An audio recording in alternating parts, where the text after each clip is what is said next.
Hi, this is Antoine Garth, and welcome to the Royal Road of Tarot. Okay, we are now going to go back to the Celtic Cross, and we're going to look at a very specific way of using the Celtic Cross, which is to open a position. What the heck do I mean by that?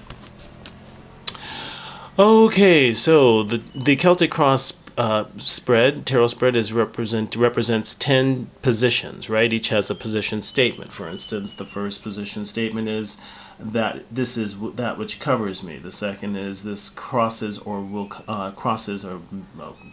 for good or bad. There we go. I can't even remember my own statements or the statements of the spread.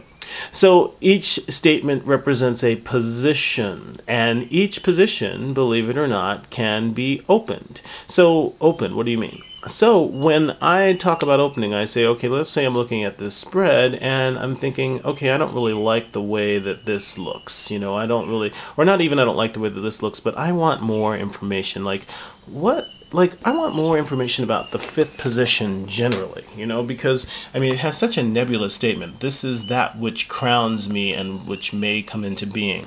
And so what does that mean? Crowns me. This crowns me. So, what does a crown do? A crown basically determines the nature of the person that wears it, right? It determines the royalty or the higher significance of the person. It determines the significance of the person wearing it. So in this particular instance, we have something that is then a determinant for the entire spread. It somehow determines the outcome. It determines whether or not the outcome will actually come out the way it's supposed to. It determines what the emotional tone might be. So it's this nebulous determinant, right? It might come into being, it might not. My teacher called it an unfixed aspect.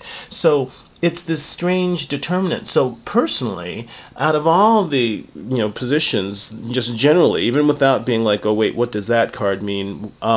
Is this fifth position is where I want to always kind of come, and where I usually do come to open. And so open, there's that term again. What do I mean by open? By opening, I mean that I could extract this card. So this is our fifth position, right? I'm just going to put it on top of our cross, of our crooks. And I could get rid of all these cards, which I'm not going to do, and I could reshuffle them with a question regarding the position statement of the fifth position. Now, what is the position statement of the fifth position? The position statement of the fifth position is, this crowns me and may come into being. So I would basically build a 10-card Celtic on the fifth position. Does that make sense? So this becomes not my first card, but it becomes kind of the platform that everything else springs off of. And then my new first position would be, this covers that which crowns me, right? Because I'm opening a new 10-card Celtic on the fifth position, which I opened. So I could do that with every position. Let's say I'm worried about my negative feelings. This is my apprehension. I could then open a spread on that. I can open a 10-card Celtic on that. This covers my apprehension. This crosses my apprehension, right? So that is just a little tidbit of what else is available in my tarot class, and just what else is available of the tarot, what other ways that we can actually use it.